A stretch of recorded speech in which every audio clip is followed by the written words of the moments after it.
کہ ہم یہ سمجھتے ہیں کہ یہ جسم ہے اور اس کو مختلف روحانی تجربات ہوتے ہیں. انہوں نے کہا ایسا نہیں ہے، یہ روح ہے جو انسانی تجربے سے گزر رہی ہے، اور وہ پھر انسان کو اس شکل میں جب روح نزول کرتی ہے تو ہم سمجھ لیں کہ ہم ایک علم جدید سیکھتے ہیں. اور یہاں پہ آ کے جب ہم اس دنیا میں بجائے اس کے کہ وہ ٹریننگ کا پرپس پورا کریں، اپنی شعوری استعداد کو بڑھائیں اور روحانی صلاحیتوں کو اجاگر کریں، ہم اس مٹیریل ورلڈ کے اندر جو ہے وہ کھپ جاتے ہیں، اس کے اندر بزی ہو جاتے ہیں. تو یہاں پہ آ کے پھر وہ جو ایک طاقت ہے، ڈیوائن سپریم طاقت ہے، وہ یہ چاہتی کہ اس کا بندہ واپس اس کی طرف رجوع کرے. پھر کچھ ایسے لوگوں کے تھرو جن کو انبیاء اور رسول کے نام سے جانتے ہیں، وہ پھر اس چیز کو ترسیل کرتے ہوئے کسی ایک شکل میں ہمارے سامنے رکھتے ہیں تاکہ ہم اپنی شعوری کیپیسٹی کے مطابق اس میں تفکر کرتے ہوئے اس لاشعور سے اور لاشعوری ہستی سے واقف ہو جائیں. Thank you very much. Right.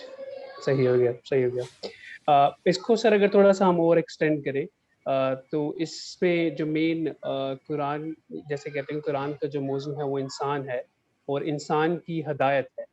تو اس چیز پہ ہم کیسے ڈسکس کر سکتے ہیں؟ کیونکہ مینلی ہم لوگ زیادہ جو کرتے ہیں کہ قرآن مجید کو ہم تلاوت کی حد تک رہتے ہیں کہ اس کو پڑھنا، اس کو سیکھنا جو ہے وہ ہم لوگ کم ہی سیکھتے ہیں. تو اس پہ اگر ہم تھوڑا سا ایکسٹینڈ کریں، آپ تھوڑا سا ایکسپلین کریں کہ جو اس کا مقصد ہے وہ انڈرسٹینڈنگ ہے، انسان کی ہدایت ہے. اچھا، یہ دیکھیں انسانی شعور بڑی عجیب سی چیز ہے. ایک طرف تو یہ اپنی مرضی کرنا چاہتا ہے، یہ چاہتا ہے کہ ہر چیز میری مرضی کے مطابق ہو، لیکن دوسری طرف اگر آپ دیکھیں تو عوامی سطح پہ ہم اپنے اسٹیٹس کو بریک بھی نہیں کرتے. جو میری خاندانی سوچ ہے، جو میری معاشرتی سوچ ہے، اس کے اگینسٹ ہم جانے کو تیار نہیں ہے. کیونکہ جب ہم ایسا سوچتے ہیں یا اس شعور کے خلاف ریزسٹ کرتے ہیں تو ایسے بندے کو تو باغی ڈکلیئر کر دیا جاتا ہے، نمبر 1. نمبر 2، اس کو سوسائٹی سے کٹ آف ہونا پڑتا ہے. ان سب چیزوں کی وجہ سے ہر بندے میں یہ کیپیسٹی، طاقت یا کریج نہیں ہوتی وہ اپنا اس پورے دنیا کے سسٹم کو چلانے کے لیے، اس سے ٹچ رہنے کے لیے وہ اس شعور سے ریزسٹ نہیں کرتے اور اسٹیٹس کو فالو کرتے چلے جاتے ہیں. اب ہمیں صدیوں سے ایک ذہن بناتے بناتے بناتے، حالانکہ جب قرآن نازل ہوا، صحابہ صفحہ اس پہ بیٹھ کے باقاعدہ پی ایچ ڈی لیول کا میں تو کہوں گا ڈسکشن کیا کرتے تھے. آپ صلی اللہ علیہ وسلم ان کو ان آیات میں تفکر کرواتے تھے جس سے کائناتی فارمولے کھل کے سامنے آتے تھے. انسان کی تخلیق کے پیچھے اللہ کا مقصد، اللہ کی کائنات کی تخلیق، وہ علم الاسماء جو آدم علیہ السلام کو دیے گئے، اس لیول کی ڈسکشن ہوا کرتی تھی. اچھا، اب اس میں دیکھیں اگر آپ تو ہسٹری ان اصحاب صفہ کے بارے میں خاموش ہے. وہ کم و بیش 200 اصحاب صفہ تھے، لیکن ہسٹری خاموش ہے، ان کا ذکر بھی نہیں ملتا. اور جو تاریخ کے اندر اگر آپ ڈیپتھ میں جا کے دیکھیں تو ان کو اصحاب صفہ کو چن چن کر شہید کیا گیا. کیونکہ اگر وہ سارے کے سارے سروائیو کر جاتے تو دنیا کے اندر ایک روحانی اور سائنسی انقلاب آ جاتا. آپ دیکھیں کچھ لوگ جو ذہن والے بچے، انہوں نے کچھ سائنٹیفک اپروچ والے لوگوں کو پروموٹ کیا. حضرت امام جعفر صادق جیسے، حضرت امام جعفر صادق کے بعد محی الدین ابن عربی، اور اس کے بعد ایک سلسلہ ہے سائنسدانوں کا. اگر آپ دیکھیں تو یہ سارے کے سارے لوگ سائنٹیفک، سارے کا سارا انقلاب ان لوگوں کی اس ایکسپلوریشن کے بعد آیا. لیکن آہستہ آہستہ اگر آپ دیکھیں تو خاص طرح کی طرز فکر جو کسی بھی مذہب کو ریچول میں کنورٹ کر دیتی ہے. ٹھیک ہے، اب وہ ایک ایسی طرز فکر ہے جس میں آپ دیکھیں تو کوئی بھی بندہ جو کہ مذہب کا ٹھیکیدار بن جاتا ہے، مذہب کو کاروبار بنا لیتا ہے. میں اب نام نہیں لینا چاہوں گا، وہ ایک طبقہ ہے ہر مذہب میں ہوتا ہے، وہ مذہب کو کاروبار بنا لیتا ہے. وہ پھر یہ نہیں چاہتا کہ لوگوں کو ریئلٹی سمجھ میں آئے، وہ بیچ میں ایک مڈل مین کا رول پرفارم کرنا شروع کر دیتا ہے. مڈل مین کا رول پرفارم کرتا ہے، وہ ریئلٹی تک جانے نہیں دیتا، اور وہ کہتا ہے کہ دیکھو اگر کوئی سمجھانے والا نہیں ہوگا، اس کے بغیر سمجھو گے تو گمراہ ہو جاؤ گے. حالانکہ اللہ تعالیٰ فرما رہے ہیں کہ کون ہے جو سمجھنا چاہتا ہے. سمجھنے والوں کے لیے نشانیاں اور عقل والوں کے لیے نشانیاں. ساتھ ہی ساتھ اللہ تعالیٰ نے فرما دیا کہ جو اس کو سمجھنا چاہے میں نے آسان کر دیا ہے. اور ہمیں کیا میسج دیا جاتا ہے؟ یہ مشکل ہے، گمراہ ہو جاؤ گے. اللہ تعالیٰ کہتے ہیں قرآن کے اندر کہ جو اس سے ہدایت چاہتا ہے اسے ہدایت، اور جو گمراہی چاہتا ہے اسے گمراہی ملتی ہے. اس کا مطلب یہ ہوگا اگر میں اچھی نیت کے ساتھ قرآن کی پہلی آیت پڑھوں، ذالک الکتاب لا ریب فیہ، اس میں شک نہیں ہے. اگر میں متقی بن کے یقین کی حد میں اس کتاب کو کھولوں گا اور ذہن میں یہ ہوگا کہ میرے اللہ مجھے سمجھائیں گے، میں آسانی کے ساتھ سمجھنے کے لیے بیٹھنا چاہ رہا ہوں. ان قرآن فجر کانا مشہودا، اگر فجر کے ٹائم اگر آپ اٹھیں جس میں شعور اور لاشعور کافی ایک دوسرے کے کلوز ہوتے ہیں، کیونکہ ابھی ہم سو کے اٹھے ہوتے ہیں، لاشعور تھوڑا سا ایکٹیو ہوتا ہے، شعور ایکٹیو ہوتا ہے. اللہ تعالیٰ نے فجر پڑھنا، ان القرآن فجر کانا مشہودا، ایسے جیسے مشاہداتی سمجھنا. اللہ تعالیٰ پھر خود فرماتے ہیں کہ اس کا سمجھنا آسان کر دیا. تو اللہ تعالیٰ پھر علیم بھی ہیں، وہ ایسی ہستی ہیں، ویسے وسائل، ایسے اسباب پیدا کرتی ہیں کہ انسان کا ایک پورے کا پورا پروسیس لرننگ کا سٹارٹ ہو جاتا ہے. لیکن سب سے امپورٹنٹ چیز کہ میں لرننگ اورینٹڈ ہو تو جاؤں. ہمیں تو مذہب کی عمارت ثواب کے اوپر کھڑی کر دی، صحیح، اتنا پڑھو گے اتنا ثواب ہوگا. اب ثواب کی ڈیفینیشن کسی ایک بندے سے آج تک مجھے تو پیٹ نہیں مل سکی. ایک کہانی سی بنا لی ہے، ٹرانزیکشنل سا ریلیشن شپ بنا لیا اللہ تعالیٰ کے ساتھ، وہ مقصد حیات کے گم ہو کے رہ گئے. اور اس ٹرانزیکشن کے اگینسٹ بھی اب قرآن آپ کو ایک پوری کی پوری کائناتی اور مطلب ورائے کائنات اللہ کی ذات سے اٹیچ کرتا ہے. اور ہم قرآن کی آیتیں پڑھ پڑھ کے دنیا میں کاروبار اور اپنی نوکری اور سیلری کی برکت کے لیے اس کو پھونک رہے ہوتے ہیں. دنیا کی مثال ایسے ہے، آپ صلی اللہ علیہ وسلم ایک دفعہ صحابہ کرام کے ساتھ تشریف لے جا رہے تھے کہیں، پھر رستے میں دیکھا تو ایک بکری کا مردہ بچہ پڑا ہوا تھا. آپ صلی اللہ علیہ وسلم رک گئے اور صحابہ سے پوچھا اس کا کیا مول لگاؤ گے؟ تو صحابہ نے حیرانگی سے کہا اس کا کوئی کیا مول لگائے گا اللہ کے نبی؟ تو آپ صلی اللہ علیہ وسلم نے فرمایا دنیا کی مثال اس سے بھی رذیل ہے اور تم اس کا مول لگاتے نہیں تھکتے. اس کا مطلب یہ ہو کہ ہم نے تو اس کی پرائورٹی اور پریفرنس کو انڈرسٹینڈ ہی نہیں کیا، اور باقی مذاہب کی طرح اس کو بھی ہم نے ریچول میں کنورٹ کر دیا، اور صرف 5 وقت کے ٹائم کے لیے مصلی پہ بیٹھے. وہ جو قیم الصلاح کا عظیم الشان مفہوم تھا اس سے بھی نکل گئے. سوما سے جو ہم نے نماز میں پڑھا اس کا ترجمے پہ بھی غور نہیں کیا. اللہ سے کیا ہم کلام ہوئے اور کیا ڈسکشن کی، اس کا رزلٹ کا نکلنا چاہیے تھا وہ بھی ہمیں نہیں پتا.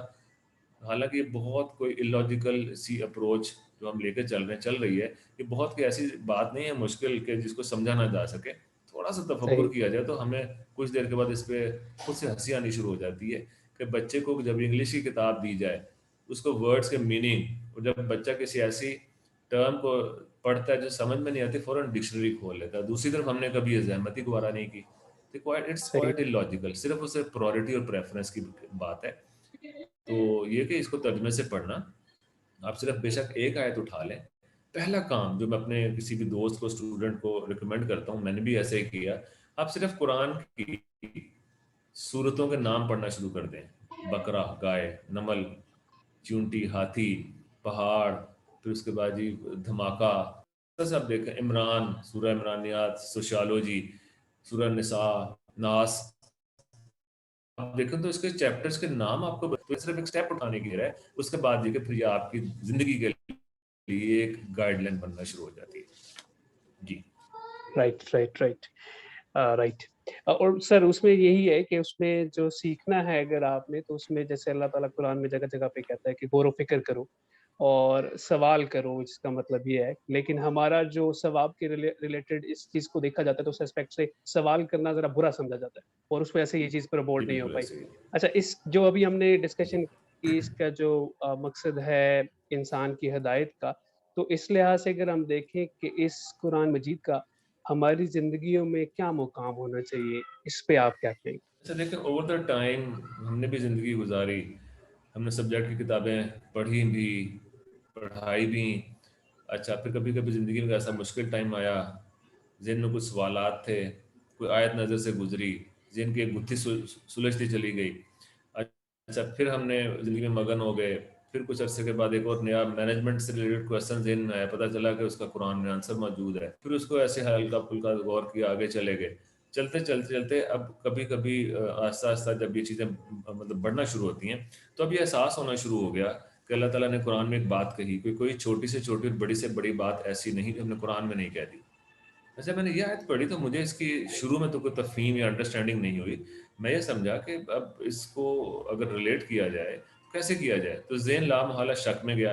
لیکن جب قرآن کی پہلی آیت پہ غور کیا کہ جی اس میں شک نہیں ہے، میں نے یقین کے ساتھ جب اس چیز میں تھوڑا انڈرسٹینڈ کرنے کی کوشش کی تو بات سمجھ میں یہ آئی کہ یہ ایک ایسی کتاب ہے جس کو اگر ہم ایسے کہیں، یہ پوری کائنات کس طرح سے آپریٹ ہو رہی ہے، سسٹم کیسے چل رہا ہے، اس میں کیا کیا چیزیں کر رہی ہیں، زندگی کتنی، اگر ہم نے کسی مینول کی فارم میں دیکھنا تو وہ قرآن کریم ہے، وہ قرآن مجید ہے. یہ پوری کائنات کا ایک آپریٹنگ سسٹم ہے.